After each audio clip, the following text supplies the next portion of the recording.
What's going on? It's your boy Butler. It's the best day of my life. Tomorrow's not promised. Go ahead and do your little dance while they still playing your song.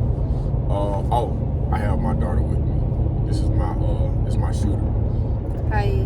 She's Summer. They can't see your face. I'm Summer. Her face is my face. This is what I've been told.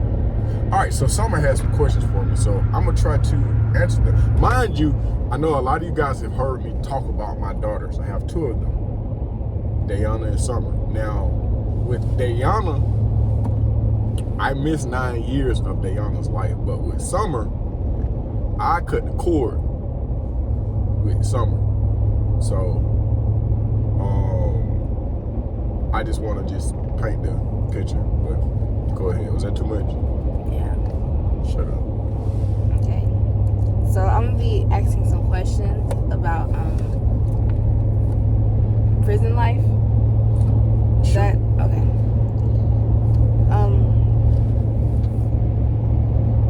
What did incarnation teach you? Incarceration teach you about accountability and relationships? What did incarceration teach me about accountability and relationships? What it taught me was that I am responsible for any and everything that goes on with me and around me. I can't hop in the car with somebody and think that just because me and this individual has had safe encounters, that this is going to be a safe encounter. You know, I tell you to be the smartest person in any equation, just in reference to you seeing potential harmful BS that could be about to take. Did you just yawn? No. Yeah, you did. To answer your question,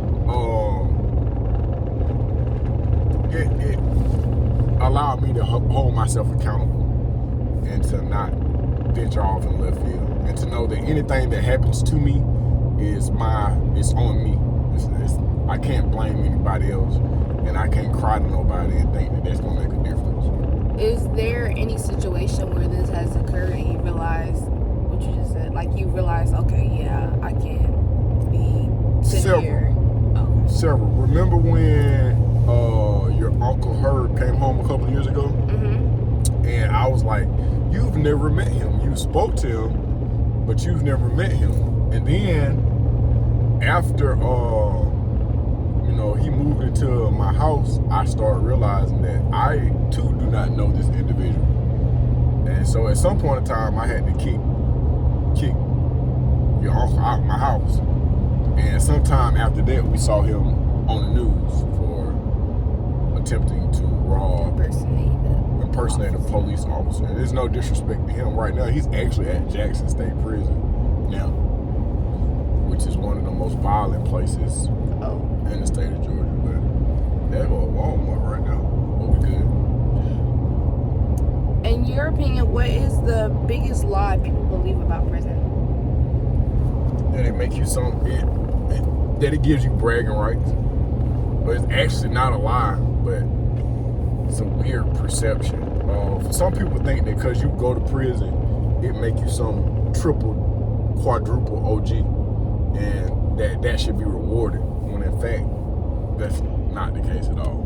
It's like a kid getting suspended from school, and when they get done with their 10-day suspension, everybody dap them up like, oh, this kid right here, he crazy. And that might happen, but academically, you missing out. You probably gonna be remedial for the rest of our junior high and high school lives. So prison is the same way, except for days, it's years. And that complex, that belief, that BS, some people take it to heart and they become what they think is the cool shit, Trending. So you did say that you missed 9 years of my sister's life. Correct. How did you rebuild trust after long periods of absence?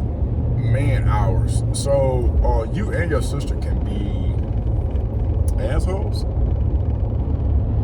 Not in a bad way, but you guys are sure yourselves and you guys have your own personalities, and just because somebody think that you should be going along with something didn't have that. So without talking your head off. So I had to learn who your sister was. You're 11 now. You'll be 12 next month. When I came home, your sister was 9 years old. So her personality was a tad bit different. And then she didn't know who I was for real, for real. She had heard certain things, but we didn't have the day-to-day like you and I have. So I did with her what I do with you. You know how I leave from one side of town and travel to Rockdale to pick you up and take you to school in the morning. I did the same thing with Deanna, just so I could have that. Because we weren't living together, I needed to have that one-on-one time. Now, at some point in time, my money hadn't got right, and I thought that I need to flood the gift gates. Like almost. Not like I wasn't trying to buy your sister, but in my mind I was like, this will make it better. It did. When she turned 16, she had a BMW. I would take her shopping. She could get pretty much anything because I was operating off of guilt. I wasn't operating off of real fatherhood. Then I was trying to figure out how to be a father too. So I had to build brick by brick. When I came home, your sister wasn't even calling me daddy. She called me by my name. She called me by my name, and I couldn't even really say nothing. Well, the second time she did, I was like, don't do that. So then for years, your sister would start off sentences like, oh, so we're going to stop over here? Can we stop over here? Can you pick me up after school? So she never would say anything. And then on one glorious day, after I had to put in man hours, she called me dad. And I was like, wow, it happened organically. It wasn't like, call me dad. I had to earn my spot. But I had to be intentional about, developing that relationship. So, you said after a certain amount of time you realized that gift stuff wasn't gonna work. I still gave, but I didn't give with the intention on the gift is going. You can't make up time with stuff. You can't go back and get that time, but you can't buy time back. You can't travel back in time. You can't relive a moment. You can only create dope moments. But so then once I realized that the gifts weren't in, I still would spoil the shit out of both of my daughters, but I put in time. There's no substitute for time. Thus, from elementary school to her first day at college, I was the person that picked her up. I was the person that dropped her off. I was the person who I was in charge of. I was involved in the cheerleading team. I was involved with whatever that was going on with the school. I was there. I was a cheer dad. I was like, I'm gonna put that time. I was the cool dad. Well, they was like, well, you think your dad would take us to drop us off at Golden Glide? Yep, probably so. I would be the one. So yeah. How does prison affect the way you trust people or create bonds with people? I'm working on that because I've been home about 20 years now. But some of my closest friends, whom I consider brothers, are people who have been incarcerated. Like Uncle Aaron. We were incarcerated together. The black man. I consider these people to be like my brothers, but we was locked up. We was all at Alto together. So, but who do you see come to the house more than those two people? You might see Meatball. But me and Meatball, light skin with the green eyes. Mm-hmm. Okay, so you might see him, or you might see Moan. But other than that, I don't really have a whole bunch of homeboys. You don't never hear me saying, "Oh, I'm going to the club." What's that? My home. Yeah, I don't do that.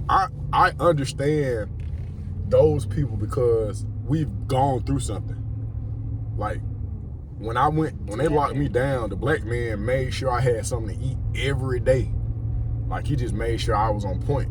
So And then Aaron has held me down in chain gang and in the real world. So when it comes to that, I know where these people stand. I trust these people with my wallet. I trust them with your life. I know if I call on them, shit, we're gonna be good to go because they're gonna stand in the gap.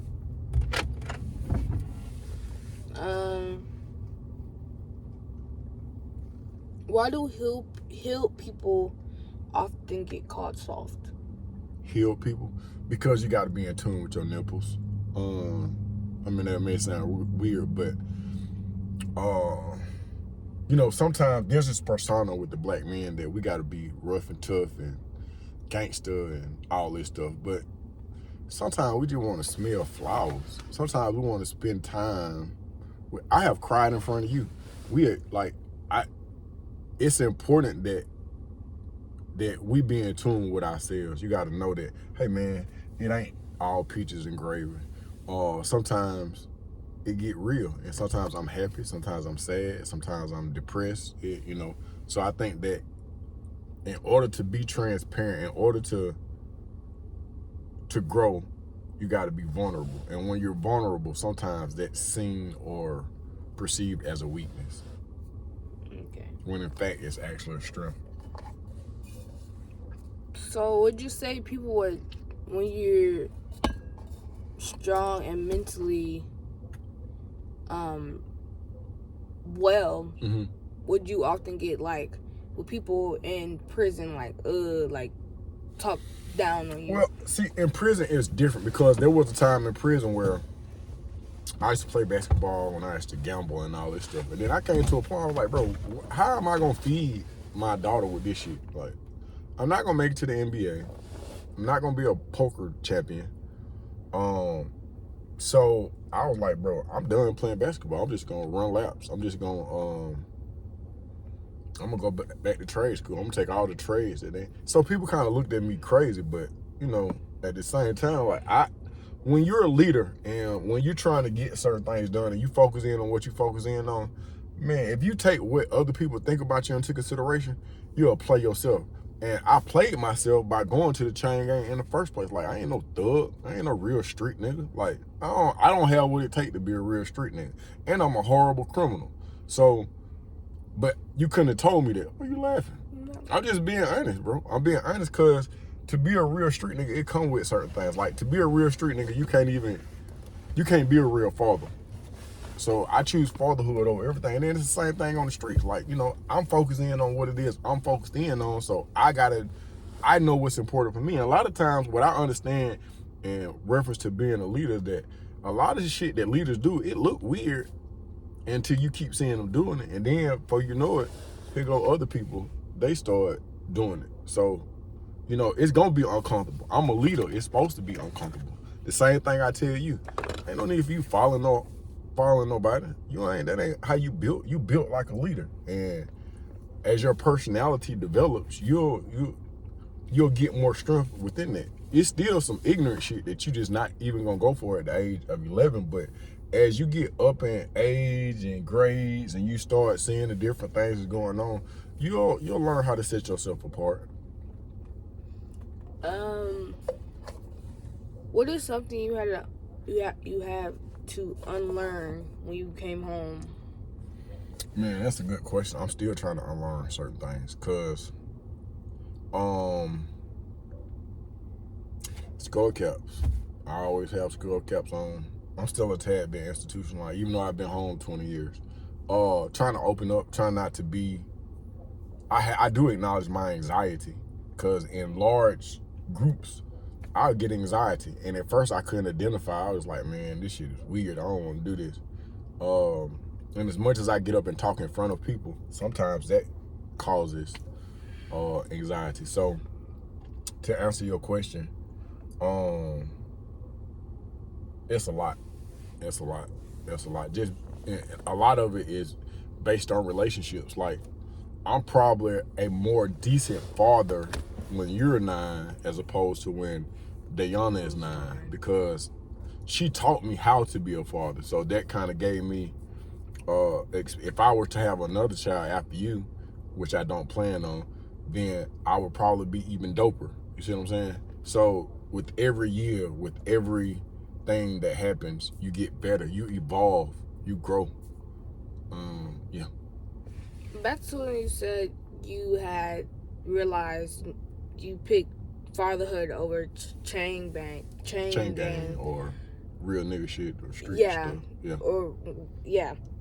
So, how do gangs replace fatherhood, and why is that dangerous? Gangs can't. Some people don't have male companions.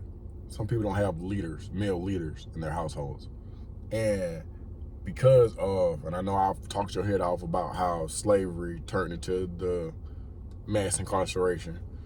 This is strategic. It's not by chance. So strategic.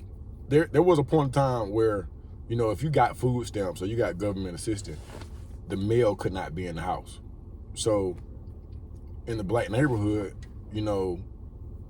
there's always been a plot to separate the black male, to separate the black family. And so mass incarceration is just that. So then what takes place is that when structure is not there, when the male is not in the house, then it's room for gangs and unlawfulness to kind of kick in overdrive, because there is no man saying, hey, that's some stupid shit right there. Don't do that. Don't do that. Or how I be like, I have to draw the line with you when it comes to certain things. So I'm not saying that you would be worse off if I wasn't in the picture, but men provide a certain kind of structure that is incomparable to anything. And that's just my honest opinion. And then sometimes males and men have in their mind that this thug life is the way to go. And that's because either that's what they was taught or they drunk too much of the Kool-Aid. But there is no substitute for real men. There's no substitute for fatherhood. Not to say that everybody who doesn't have a father in their life won't make it, but it reduces the chances. So, again, you were saying about how a male in house, or like not in a household, but having a father figure and type stuff will like help guide you through life and stuff. So would you say that even if you did have a father figure or a father to guide you through life and they did like gang stuff, could that have like a big effect on you? It could. So some people in the state of Georgia, well, a lot in like out west and certain regions of the United States, like some of the gang members are like second and third generation, meaning that their fathers and their fathers' fathers were in gangs. You know what I mean? And just because a person is in the gang doesn't mean that they're gonna raise a gang affiliated child. It does increase the chances. It does increase the chances. In my personal opinion, I'm still learning about gang culture. I think that any affiliation with that gang is going to add to the demise of an individual one way or another, whether it be because of RICOs and mandatory minimums and mass incarceration. The retirement plan for a gang member or a street dude is jail or death. I hope that answers your question, because I be venturing. Because when I ask you a question, you answer the question, and you elaborate, go off, and then it makes me ask another question. Yeah, because I be wanting to try to set the tone, and then sometimes I try to think about certain things, and then as I'm talking, other things rush in, and so yeah. I really wanted to ask this question because a lot of times when we're having talks, we like to talk about emotional intelligence. Mm-hmm. So, what role does emotional intelligence play in breaking cycles? As soon as we are able to embrace our emotions, we'll be in a better place. You know how sometimes, like, I ain't gonna say you go Hollywood, but we had a misunderstanding about something a couple of days ago, and I had to come up to the school, and you start crying. And it's okay for you to cry. But what I want you to understand is when you get done crying, the issue is still here. You see what I'm saying? Mm-hmm. As males, sometimes we'll be like, oh, you're not going to disrespect me. You're not going to try me. And if you do, then boom, boom, boom is going to take place. When in fact, because somebody stepped on my shoe, that don't mean that I ought to crash out and unalive this person. It just don't make sense. It's just not logical. That's not emotional intelligence. How many shoes do you have? You don't know. How many shoes does daddy have? So what I'm saying is, because somebody stepped on my shoe, I'm supposed to crash out. Okay, so I show my daughters that I ain't to be played with. But then once I hit this person or this person hit me, then what's going to take place? You'll get yourself in more trouble. We'll get in trouble. And then who's going to protect? Who's going to guide? Who's going to do that? So emotional intelligence sometimes come off as a person appearing to be weak when in fact, you know, it's strength. But emotional intelligence makes you, helps you, assists you, guides you to make better decisions. One more question, and then we got to go give Grandma Sue her gift. Okay.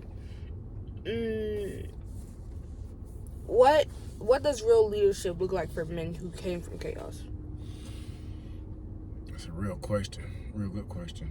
Leadership looks like the things that you leave in your path are something that adds to the lives, the community at hand, and other humans. A real leader brings improvement to other humans by any means necessary. There's no other way. If you are a leader and other people are not benefiting from you or from your acts, then I don't know what kind of leader you are. And not that fake ass, give me 10% leadership. I'm talking about real, like, hey, I learned 1, 2, 3, 4 with this person. And then it should be, a real leader is going to require the people that he led to lead others, so that when he perish, when he die, the dream is not deferred. It's not dead. It just continues to go forward. Like, you pay it forward. Does that make sense? All right, y'all, we're going to be back, but clearly my daughter got more questions. We're about to go give Grandma Sue her gift, man. This is the first Christmas without Grandpa. He died on July the 10th of this year. Rest in peace to Grandpa. I wish we was going in here to give him a gift, because I love him, because this is what he would say. Well, well, well. If it ain't Mr. Baldwin. All right, man, we out, y'all. Y'all get in the comment section. Let me know what y'all think, man.